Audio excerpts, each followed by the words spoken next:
South India shopping mall the wedding మంత్ర సరికొత్త wedding collection south India shopping mall. నమస్కారం sir. Sir, ఈ మధ్యకాలంలో అయితే చాలామంది చెప్తున్నారు, అంటే ఏంటి, ప్రోటీన్ మీకు మంచిగా సమృద్ధిగా ఉండాలి అంటే నాన్ వెజ్లో ప్రోటీన్ ఉంటుంది, నాన్ వెజ్ తినండి అని. కొంతమంది చెప్తుంటారు, లేదు ఆకుకూరలు చాలా మంచిది, కాయగూరలు చాలా మంచిది. అసలు నిజంగా నాన్ వెజ్ అనేది మంచిదేనా సార్, తినొచ్చా? ఇప్పుడు మనము అంటే నేను నా ఒపీనియన్ చెప్తా. ఇది నాన్ వెజిటేరియన్ అందరూ నా మీద ఏమనుకో నాకేం పర్వాలేదు. నేను 30 years నుంచి వెజిటేరియన్, more than 30. నా హిమోగ్లోబిన్ 15.2. నాకు వచ్చిన రకరకాల లిగమెంటేర్లు, డీవీటీలు అన్నీ కూడా నేను మినిమం డాక్టర్ల ఇన్వెషన్తో పోగొట్టుకున్నా. ఇప్పుడు 7 kilometers ఈ రోజు పోతాను కూడా 7 kilometers KBR park full round running చేసిన. నేను వెజిటేరియన్. బాగుంది. నా ఏజ్కి నాకు 60, నా ఏజ్కి నాకు స్కిన్ బాగుంది, మైండ్ అలర్ట్గా ఉంది. మదనపల్లి నుంచి హైదరాబాద్కి 600 kilometers సెల్ఫ్ డ్రైవింగ్ చేసేస్తా. దిగుతానే నిలబడి అప్పటికప్పుడే నా పని చేసుకుంటా. టైర్డ్నెస్ లేదు. మరి ఇంకేం హెల్త్గా, నేను వెజిటేరియన్ హెల్త్గా ఉన్నాను కదా లెక్క.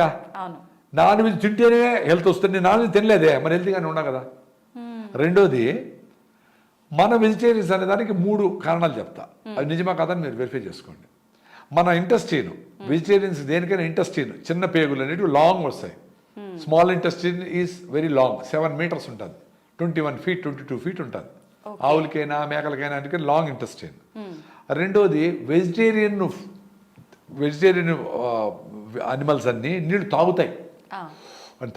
మేకలు, గొర్రెలు, జింకలు, ఏనుగులు అన్నీ తాగుతాయి. మనుషులు కూడా తాగుతాం. అదే నాన్ వెజిటేరియన్ అనిమల్స్ అన్ని గెతుకుతాయి నాలుగుతో. కొంచెమే నీళ్ళు ఎక్కువ అవసరం లేదు వాటికి, గెతుకుతాయి. చూడండి మీరు. మూడోది చాలా ఇంపార్టెంట్. మీకు అక్కడ వెజిటేరియన్ ఫుడ్ కనబడింది అనుకోండి, ఆడ పులిహార కనబడింది అనుకో, నోటి నీళ్ళు వస్తాయి. మామిడి పండు నోటి నీళ్ళు వస్తాయి, ఉసిరికాయ, చింతకాయ. అంటే మీకు ఆ ఫుడ్ కరెక్ట్ కాబట్టి మీ బాడీ మైండ్ అంతా రెడీ అవుతా ఉంది ఫుడ్కి.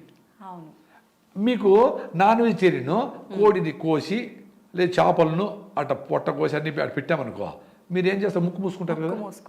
మరి మీ ఫుడ్ కాదు కదా అది. ఇదే ఫుడ్ని మీ కంపు కొట్టుతా ఉండే ఫుడ్ని కుక్క ముందర పెట్టామనుకో, వాడి జొల్లు కారుతుందే, వాడి ఫుడ్ కదా అది. మీరు వెజిటేరియన్గా దాన్ని మార్చుకునే దానికి మనుషులు దానికి అల్లము, గార్లిక్, మిరప్పొడి, అవి అని వేయించి అది వెజిటేరియన్గా ఉంది చూడు అని తింటా ఉంటారే. ఎందుకు? మీకు డోపమైన్ కిక్ రావాలి ఆ ఫుడ్ తింటే. దానికోసమని మీరు నాన్ వెజిటేరియన్ మార్చుకొని తింటా ఉంటారు.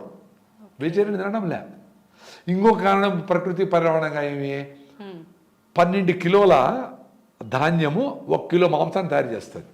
12 kilos ధాన్యం, మొక్కజొన్న అయినా సదరైన జొన్న ఏదైనా అప్రాక్సిమేట్గా 12 kilos ధాన్యాన్ని 12 4 200 grams 1/4 kilo తింటారు అనుకుంటే 48 మంది తింటారు.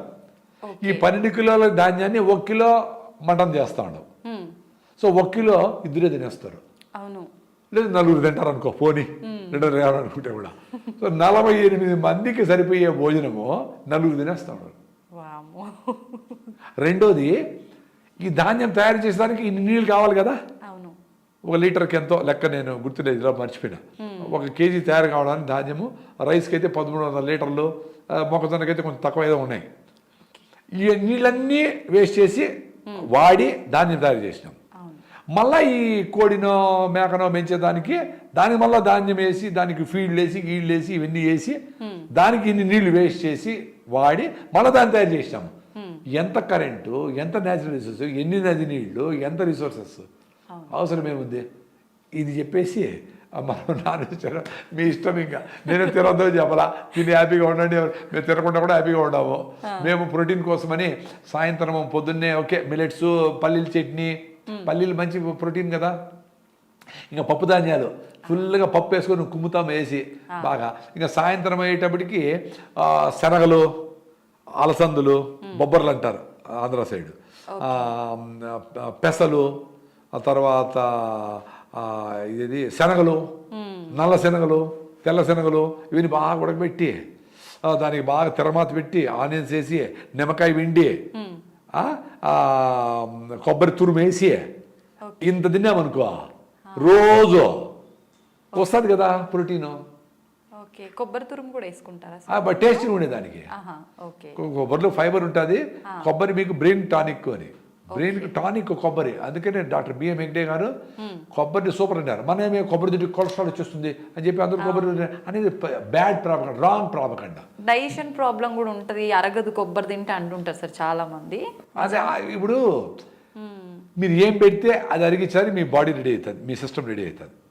ఇప్పుడు మీరు మంచిగా కొర్రలు, సాములు, రాగి ముద్ద, జొన్న రొట్టెలు దీన్ని బాగా పనిచేస్తూ ఉంటే దాన్ని అరిగించే దానికి సరిపోయే మైక్రో ఆర్గానిజం, మైక్రోబ్స్ లోపల తయారవుతాయి. మీరు స్టైల్గా లోపలికి బుడుక్కని లోపల పోయి వేసారనుకో, బుడుక్కని బయట వచ్చేదానికి ఏమేమి చేస్తారు ఆ వ్యవస్థ రెడీ అయి ఉంటుంది.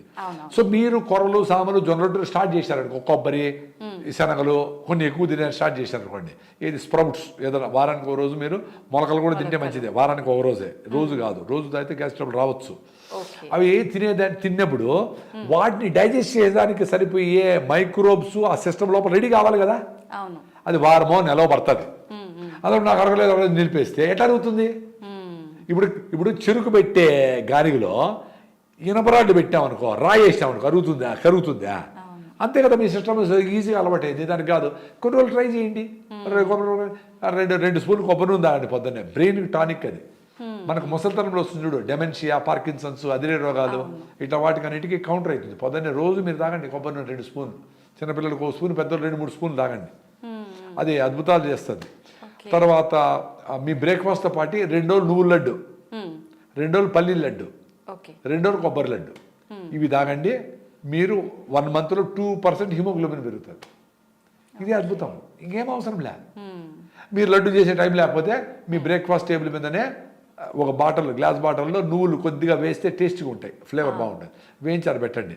బెల్లం ముక్కలు అంత మొక్కలు చేసి పెట్టండి. ఆర్గానిక్ బెల్లం, నల్ల బెల్లం, తెల్లగా ఉండేది కాదు. తెల్లగా ఒరిజినల్గా ఏమైనా రైట్ చేస్తే తీసుకోండి, కానీ తెల్లదాని కోసం కెమికల్స్ కలుపుతారు, అది మంచిది కాదు. హైడ్రోస్ అన్ని కలుపుతారు, అది మంచిది కాదు. పల్లీలు రాత్రి నానబెట్టేసి పొద్దున్న అన్ని పల్లీలు 2 రోజులు పెట్టండి. బెల్లం, పల్లీలు బెల్లం 2 రోజులు కొబ్బరి వేసి కొబ్బరి మొక్కలు బెల్లం పెట్టండి. సో మీరు లడ్డు చేయాలా, లడ్డు చేసే టైం ఓపిక లేకపోతే మీరు అట్లే నువ్వులు వేసుకొని బెల్లం ముక్క లోపల వేసుకోండి, లడ్డు లోపలే తయారవుతుంది. ఏమైనా లడ్డు అయినా మనం తినే కదా తినేది, లడ్డు చేసే టైం లేదు, బిజీ కదా. ఏదైనా చిన్న పని చెప్తే అమ్మ పని టైం లేదే అంటాడు. మరి ఇన్ని మిషన్లు, ఇంత అదృష్టం, ఇన్ని లిఫ్ట్లు, ఇంత కరెంటు, ఇన్ని గ్రైండర్లు, ఇన్ని వచ్చినాయి కదా, ఇంకా టైం లేకపోతే ఎట్లా? ఆ కిచెన్ను గౌరవించి ఎవరో ఒకరు డెడికేట్ అయ్యి, అమ్మో నానమ్మో 2 ఉద్యోగం చేయకుండా మొగుడో 40 పాకం బాగా నేర్చుకొని ఆయన చేసి మంచి ఫుడ్ ఇంట్లో తిని ఇల్లు సర్దుకొని ఇల్లు అన్నీ చూసుకొని చాలా పెద్ద పని అది. తమాషగా మహిళలు ఏమంటారు, ఏం చేస్తామంటే ఏం లేదండి ఇంట్లో ఉంటారు అంటే, ఇల్లు పెద్ద పని. నువ్వు చేసే ఉద్యోగం కంటే ఇల్లు మెయింటైన్ చేసి చాలా అద్భుతమైన, ఆకర్షణీయమైన, అందమైన, అవసరమైన పని. దాన్ని నెగ్లెక్ట్ చేసి ఎవరి చేతిలో పెట్టేసి పని వాళ్ళకి ఇచ్చేసి అవన్నీ ఏదో చేసేసి ఏదో ఆర్డర్ ఇచ్చి అది వచ్చేసి అది తింటా ఆ ప్లాస్టిక్ కవర్లో వేసుకొని వేడివన్నీ ప్యాకింగ్ చేసుకొని. నేను చూసిన చాలామంది సాంబార్ రసం అంతా ప్లాస్టిక్ కవర్లో ఎత్తుకుంటాను. సో ఈ plastic nano particles, micro particles దాన్ని లీక్ అవుతాయి కదా, అవన్నీ తాగుతూ ఉంటారు. ఎంత అన్యాయం. క్యాన్సర్ హాస్పిటల్ పెరిగిపోతూ ఉండే. అన్ని మిస్టేక్లే. ఎట్లా ఇవన్నీ చెప్పాలి కదా పిల్లలకి. పెద్దోళ్ళు చెప్పాలా, టీచర్లు చెప్పాలా, స్కూల్లో చెప్పాలా, మనం మాట్లాడుకునే మాటన్ని ఎడ్యుకేట్ చేయాలి వాళ్ళని. పేరెంట్స్ ఈ పిల్లలకి ఆసు సంపాదించడానికి బిజీగా ఉన్నారు, టీచర్లు వాళ్ళ మార్కులు తెచ్చారు బిజీగా ఉంటారు. ఇంక ఈ విషయాన్ని నేను ఎప్పుడు చెప్పాలా? ఇప్పుడు సెంట్రల్ గవర్నమెంట్ రీసెంట్గా స్కీమ్లో ఈ విషయాలన్నీ, ఎన్విరాన్మెంటల్ ఇష్యూస్, వ్యవసాయము, పని, పాడి పంట, అట్లా చదువు, సంధ్య అన్నీ, అంటే పనులతో పాటు చదువు కూడా ఉండాలా అనేది ఇప్పుడు రీసెంట్గా ఈ ఎడ్యుకేషన్ పాలసీలో వచ్చినట్లుంది. అందుకనే మా పొలం దగ్గర కూడా పిల్లల్ని పిలుచుకొచ్చి కంపల్సరీగా ఫోటోలు తీసుకొని వచ్చినాము, చేస్తాము, వరి నాటారు, ఏదో కొన్ని చిన్న పనులు చేయించాలి కూడా చేస్తా ఉన్నాము. నిజంగా ఎంత చేంజ్ అయిపోయింది సార్. ఒకప్పటి కాలంలో అయితే తల్లి తండ్రి వ్యవసాయం చేస్తే పిల్లలు స్కూల్ నుంచి రాగానే వెళ్ళటం, చూసుకోవడం, న్యాచురల్గా ఇన్వాల్వ్ అయ్యేవాళ్ళు. ఏదో ఒకటి మోసుకొని మేము టమాటా బాక్సులు మోసేవాళ్ళం, అన్నీ చేసేవాళ్ళము. అందుకనే మేము హాయిగా ఉన్నాము. ఇప్పుడు మేము వ్యవసాయ కుటుంబము, వ్యవసాయంలో మా నాన్నకి మా అమ్మకి తోడుగా ఉన్నాం కాబట్టి, ఇంటి పనులు కూడా చేస్తున్నాం కాబట్టి మేము ఇప్పుడు అట్లా అందరితో కలిసిపోగలుగుతాం. అసలు వ్యవసాయము వ్యవసాయ విధానాలలో ఆ జాయింట్ ఫ్యామిలీస్ అనేదే పెద్ద సైన్సు.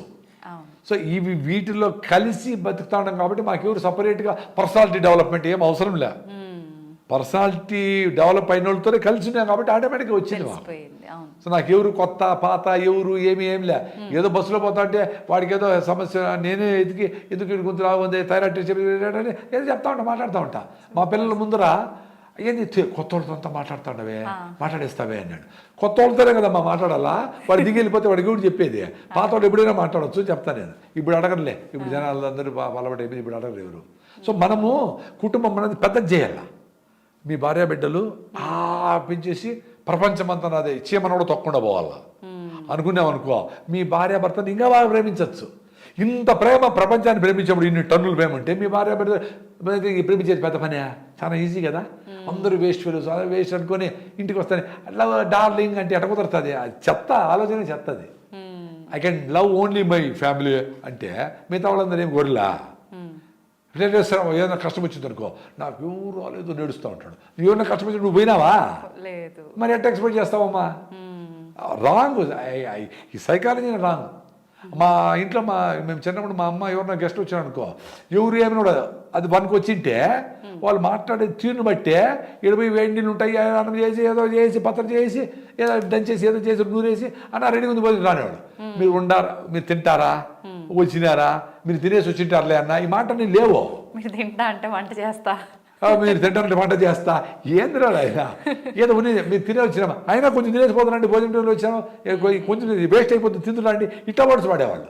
ఇప్పుడు ఏమంటే ఎవరింటికన్నా పోవాలంటే ఎంతమంది వస్తామో, ఎప్పుడు వస్తామో, దేంట్లో వస్తామో, వెజ్జా నాన్ వెజ్జా, పిల్లలు వస్తూ ఉంటారా, ఇన్ని చేసే పిల్లలు వస్తారని తెలిస్తే మమ్మల్ని ఎత్తిపెట్టి లోపల పెట్టేస్తారు. ఎందుకు వాళ్ళు ఎరగొట్టేస్తారని, వాళ్ళు పైన ఎక్కువ కాళ్ళు పైన పెట్టుకోలేరు. కానీ ఒరేనైనా అన్నిటి ప్లాస్టిక్ కవర్లు వేసుకొని మీరు ప్లాస్టిక్ కవర్ కూడా సావండి. పెద్ద పెద్ద వాళ్ళందరూ పిల్లలు వస్తే ఆరోగ్యంగా ఉంటారు, రొచ్చు పోస్తే పోతే తుడుచుకోండి, ఏమవుతుంది? ఎంత పిలిచేది ఎందుకు, వాళ్ళు వచ్చి టెన్షన్ పడేది ఎందుకు? అందుకు ఎవరు పిలవడంలే, ఎవరు ఇంటికి పిలవడం. Okay will have a get together ఎక్కడ అంటే సరోవర్ హోటల్ ఆడేది. ఇంటికి వస్తే పని ఎక్కువ గలీజ్ అయిపోతుంది, మళ్ళీ క్లీన్ చేసుకోవాలని. అరే నీ ఇల్లు అందరి ఇల్లు మన ఇల్లే అనేవాళ్ళు, నా ఇల్లునే. ఇప్పుడు ఇంట్లో కూడా నా రూమ్ అంటున్నాడు పిల్లోడు, కూతురు రూమ్ వేరే కొడుకు రూమ్ వేరే. ఏంది ఎక్కడికి పోతా అన్నారు రా స్వామి. అందుకే హ్యాపీనెస్ లేదు ఎవరికి, అంత సెల్ఫ్ సెంటర్డ్ అయిపోయి సెల్ఫ్ సెంట్రిక్ అయిపోయినా. నిజంగా అసలు సూపర్ సార్, అసలు మీ మాటలు వింటుంటే అట్లా వినాలనే అనిపిస్తుంది ఎంతసేపు అయినా. పాటించండి, హ్యాపీగా ఉంటారు. Thank you sir.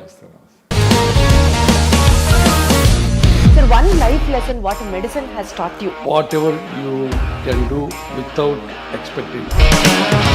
But I really believe మన పాజిటివ్ యాటిట్యూడ్ ఉంటేనే మనం ఏదైనా సాధించగలం. గట్ ని మనం కరెక్ట్ గా డీల్ చేసినట్లయితే అది మనకి పాజిటివ్ హార్మోన్స్ ని రిలీజ్ చేస్తుంది. షుగర్ వచ్చిన వాళ్ళ పరిస్థితి ఏంటి? పొట్ట దగ్గర పెరిగితే దాన్ని ఆండ్రాయిడ్ అంటారు, ఆండ్రాయిడ్ ఫోన్ కదా. అసలు థాట్స్ ఎందుకు వస్తాయి? బ్రెయిన్ డెడ్ అంటే దానికి ప్రపంచం అంతా కూడా కొన్ని నిర్దిష్టమైనటువంటి లక్షణాలు. మానసికంగా ధైర్యంగా ఉంటే క్యాన్సర్ జయించవచ్చు. You are a doctor for a cause sir, అంతే. వాళ్ళకి వచ్చిన ఆదాయం కాకుండా ఫ్రీ సర్వీస్ ఎంతమందికో చేస్తారు.